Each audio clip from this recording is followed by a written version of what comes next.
Hello, welcome to 5th Generation Hobby Shop. Video tayo. Testing ng unit ni Sir Jeffrey Rodriguez ng Misamis Oriental. Sir, welcome. This is your unit, sir, the Crossman 1322 multi-pump. Ito na po. Nasa harapan natin yung inyong unit. The Crossman, this is the box. Ayan. P1322. American Classic Pistol Multi-Pump by Crossman. Galing pa yung US, sir. Ayan. Okay. Buksan na natin.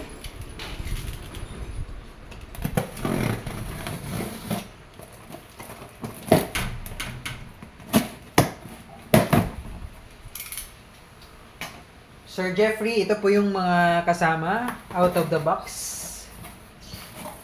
ng inyong order na unit.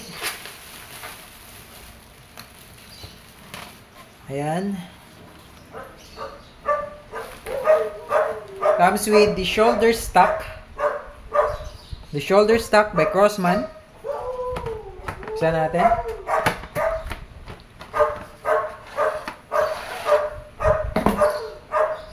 Ayan, yung kanyang shoulder stock. Okay, madali lang naman din siyang i-install sa unit, sir. Tanggalin mo lang yung screw and then you're good to go. Okay, later on, i-install natin sa unit mo, sir, para makita mo rin yung unit with the shoulder stock installed. Now, proceed tayo sa mga iba pang kasama.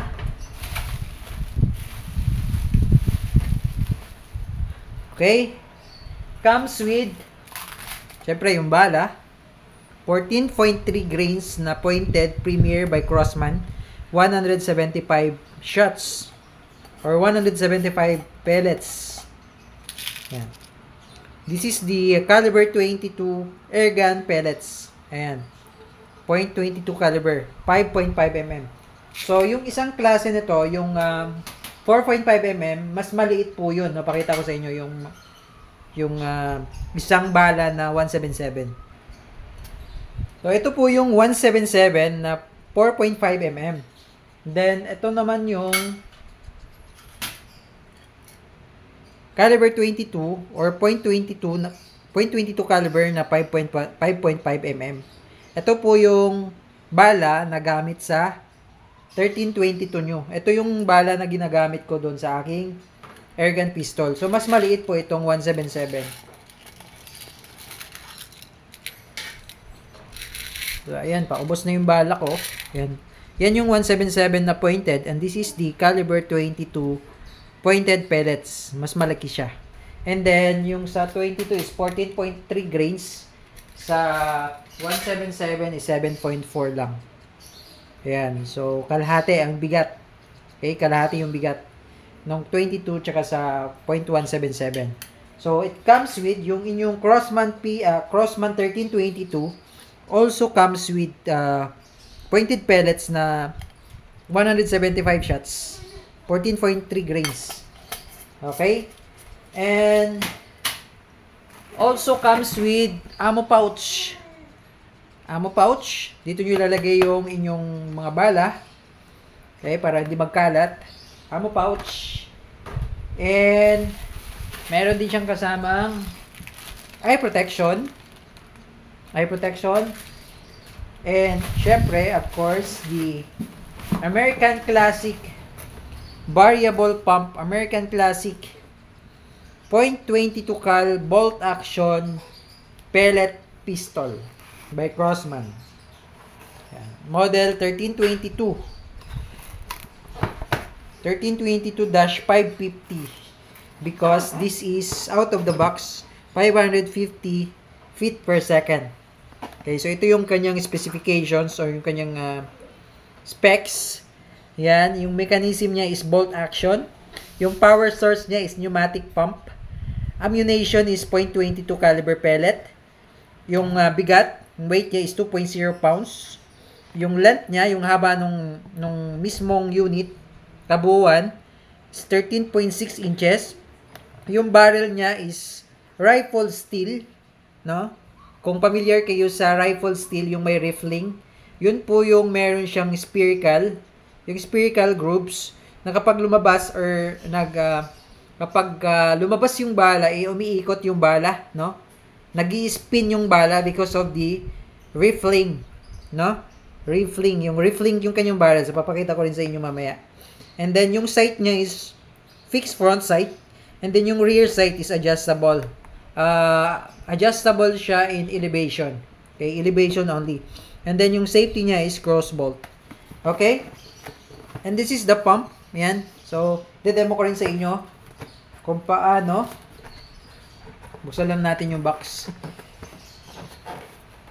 So, this is the brand new Crossman 1322.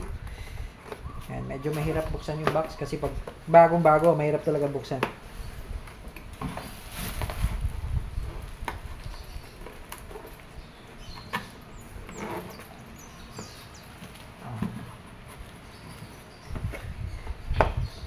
Nahirapan akong buksan yung box.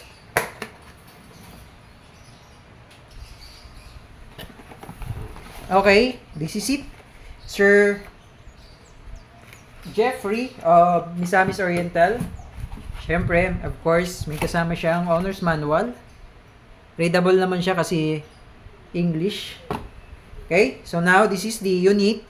This is the Crossman 1322 multi-pump bolt action pistol, single shot, no? So, nabanggit ko naman doon sa aking previous video na regardless of the pump, regardless on how many pumps na gagawin mo, isang putok lang yun. So, if you pump 4, isang putok lang yun. If you pump 10 pumps, isang putok pa rin yun. Okay, so this is bolt action, single shot. Kaya sa tinatawag na single shot because regardless of the pump you make, isang putok pa rin yun. Okay? So, this is the Crossman 1322 again. Bolt action. Ito yung cross bolt safety niya, no? Ayan, may naka-indicate naman push for fire. And then sa kabilang side, kaya siya cross bolt kasi magkabilaan. And then sa kabilang side, meron namang nakalagay push for safe. Yan, okay? So, dito nilalagay yung bala. You need to cap the bolt. Tapos lagay yung pellets. Ngayon, ipapump natin siya ng 4 pumps, no? Minimum of 4 pumps, maximum of 10 pumps. The more you pump, so kung mas maraming pump, mas malakas. Mas mababa ang pump or mas konti yung pump, mas mahina. Okay? So the more you pump, the more siya na mas malakas yung EPS niya. Okay? So mamaya ilalagay natin yung shoulder stock para makita mo, sir, yung mismong kabuuan, yung design ng unit. Okay? So ito yung sinasabi ko, sir, na adjustable, yung nuts niya.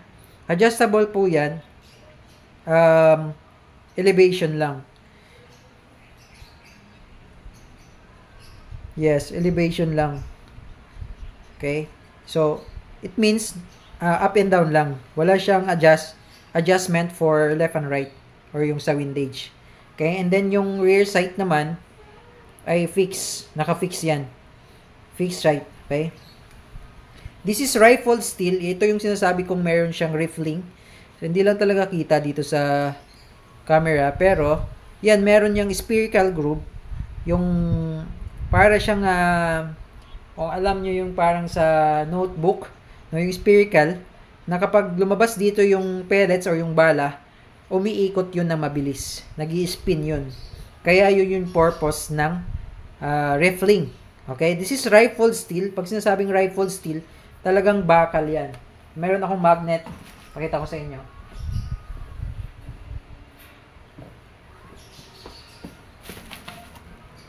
Ayan. Dumidikit talaga siya sa magnet.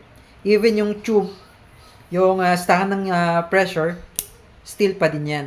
Okay? Steel pa din yan. Ayan. Lahat yan steel. But, yung kanyang frame, at saka yung kanyang pump, ay gawa lamang sa polymer or plastic. Pero hard plastic po yan. Okay? So, ito yung screw. Tatanggalin mo yung screw para ma-install mo yung shoulder stock.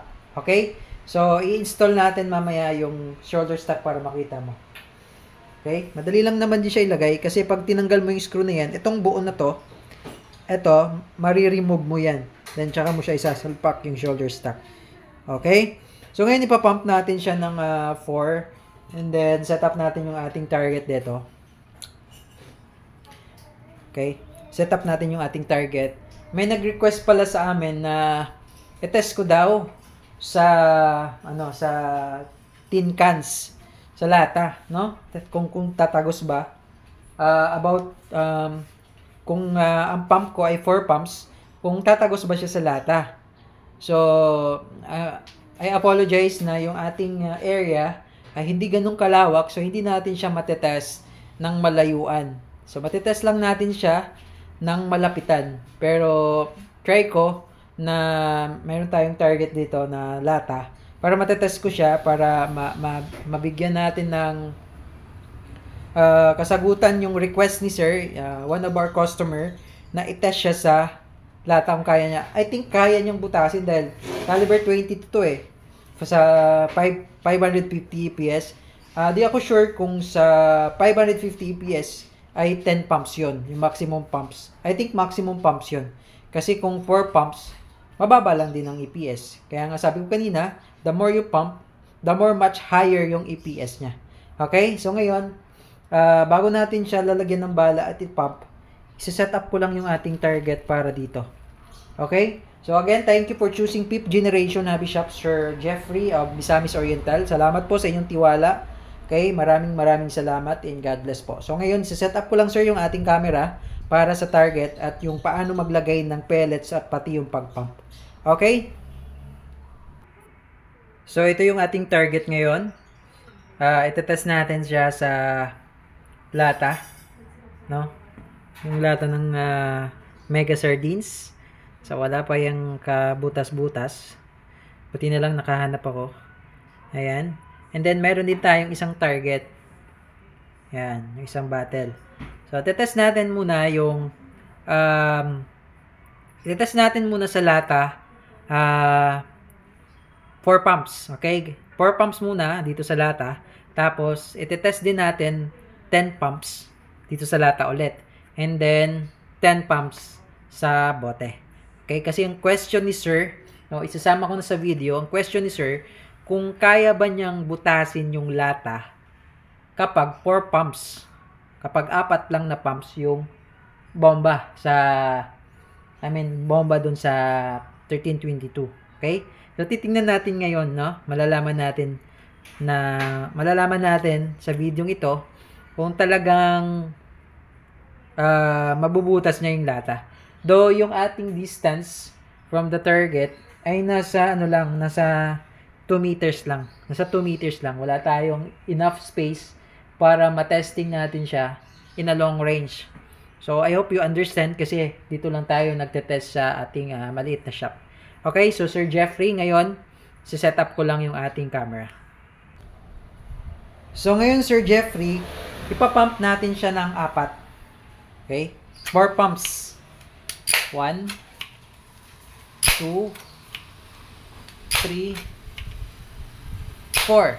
Okay, medyo matigas kasi bago, syempre bago. Katagalan, lalambot lang din yan. Okay, then kasa yung bolt. Okay? And then so ito sir, no, syempre alam nyo naman na to. So hindi siya pwedeng magkabaliktad, no. Yung nose, ito yung nose. So tatandaan natin yung nose laging may butas. Okay, yung nose may butas, yung head wala. So alam naman natin yung nose may butas talaga, no. So para hindi natin makalimutan, yung nose may butas, ito yung nasa harapan. Ayan, nasa harapan. Kasi yan yung itutulak ng pressure eh. Ayan, then pasok yung bolt. Ayan. Okay, so ilalagay muna natin sa safe. Ayan, para safe tayo. Okay, so ngayon ilalagay ko lang yung ating camera doon sa ating target.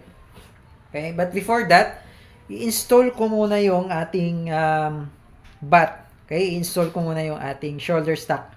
Shoulder stock pala, okay? So, ito na Sir Jeffrey, na-install ko na yung shoulder stock.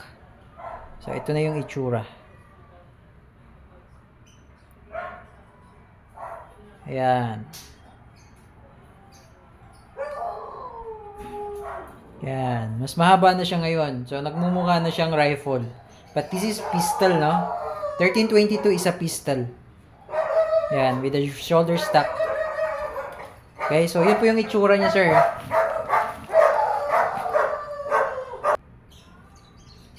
Okay. So, ito siya, sir, no? Ayan, yung itsura nung meron na siyang shoulder stock. Okay. So, ngayon, itetest na natin siya doon sa ating target. So, ayan, Sir Jeffrey, yung ating target. Disengage lang natin yung safety. Okay. 4 pumps. Ngayon, titirahin natin yung lata. Okay, 4 pumps. Make sure lang meron tayong eye protection for safety. Okay. Sir Jeffrey. Firing.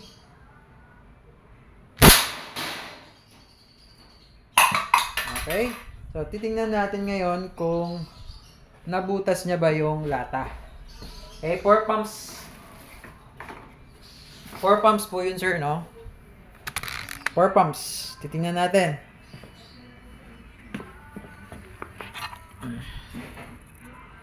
Okay, so ito yung damage. Ayan.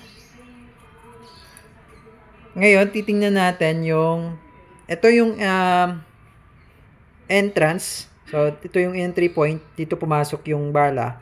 Tingnan natin kung tumagos ba. Yun, tumagos. Tumagos siya. Ayan. So, sa 4 pumps pa lang, kaya niya nang tumagos sa lata. How much more kung 10? So, proven na talaga na tumatagos talaga siya. Even 4 pumps. So, hindi na natin itetest ng 10 pumps kasi alam naman natin tatagos talaga. Okay? So, yun. May factor din. Kung mas malayo yung target, may factor din yun, no? Siyempre, mas malayo. Medyo yung impact, hindi din ganun kalakas pag malayo. Kasi malapit lang yung ating distance eh. So, ngayon, ititest naman natin dito sa battle. So, gawin natin 10 pumps naman ngayon. Okay? Okay, so ngayon, Sir Jeffrey, papump naman natin siya ng 10.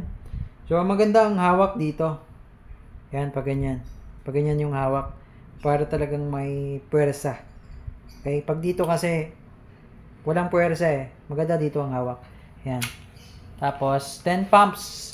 1, 2, 3, 4, 5, 6, 7, 8, 9, 10. Naipit yung aking gloves. 10, okay? So, parami ng parami yung pumps. Patigas na patigas din yung pump. Okay, kasi yung pressure, syempre. Okay, ngayon lalagyan natin siya ng bala. Ganun pa din.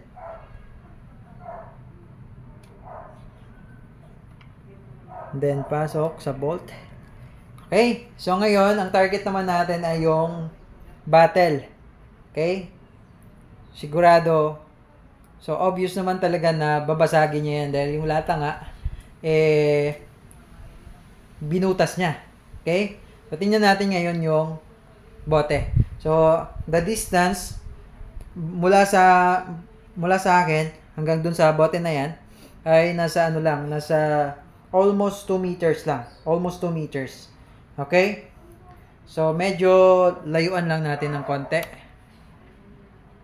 Ayan, layuan lang natin ng konti. Sorry, medyo limited lang yung ating space. Kaya hindi natin siya matest ng malayuan. So, dyan na lang sa inyo, sir. Pwede nyo siyang itest ng malayuan. So, ang kagandahan na itong rifle na to, ay yung pistol na to, ay hindi na kayo gagastos ng hangin. CO2, hindi na kailangan kasi ipapump nyo na lang siya. Kali, ang bibili nyo na lang ay yung bala. Okay? So, Sir Jeffrey, thank you for choosing 5th generation hobby shop again.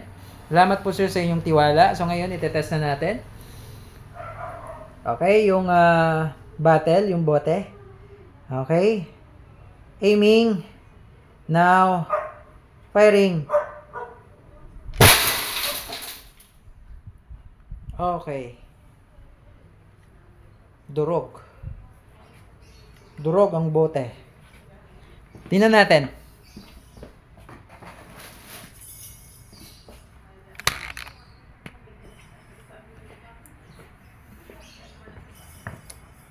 So, ayan. Talagang nadurog talaga yung bote. Okay?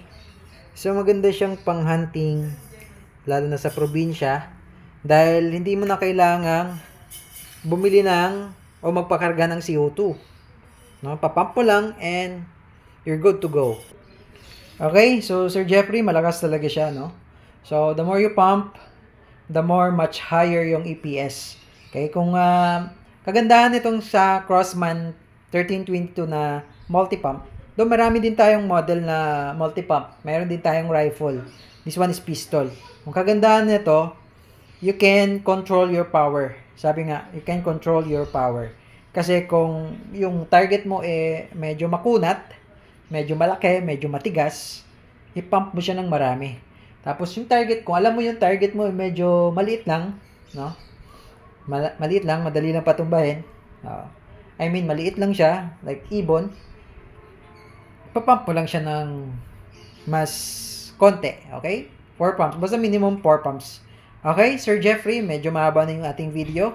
Ayan, so ipapackage na namin, babalot na namin para maipadala na namin sa Misamis Oriental. Okay, Sir Jeffrey, thank you sir for choosing 5th generation Hobby Shop. If you have more question regarding sa inyong unit, sir, mag-message lamang sa aming Facebook page or sa aming Viber 0956-572-7896. Thank you sir, and God bless.